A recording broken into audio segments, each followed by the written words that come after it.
Карактеристична за овој период од годината е зелената салата или меѓу народот позната како марула.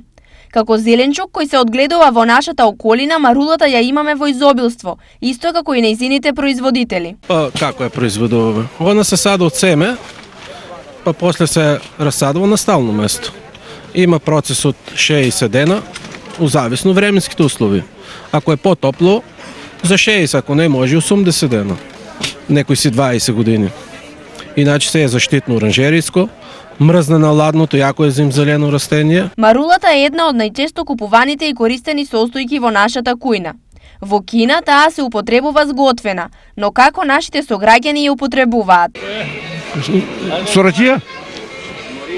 Марулка. Па салата како? И здрови мои. Солце, зејтинче, осеќа. Измешаш и... Салата за марулата. Марулата ли? Па со ракијешка, и онака салата со манџа, со тие работи. Марулата е добар извор на витамин С и А, кои имаат антиоксидативно дејство. Исто така, таа игра и други важни улоги во човековиот организам. Интересно е што марулата може да помогне во спречување на проблеми со кардиоваскуларниот систем. Марулата е квалитетна храна која дава вредни калории и корисни хранливи материи како јагле, хидрати, протеини, масти и минерали кои директно влијаат на здравјето и индиректно придонесуваат за убава, мазна и сјајна кожа без брчки. Вклучувајќи ја и марулата, еве по кои цени денес се продаваа најбараните производи на штипскиот пазар.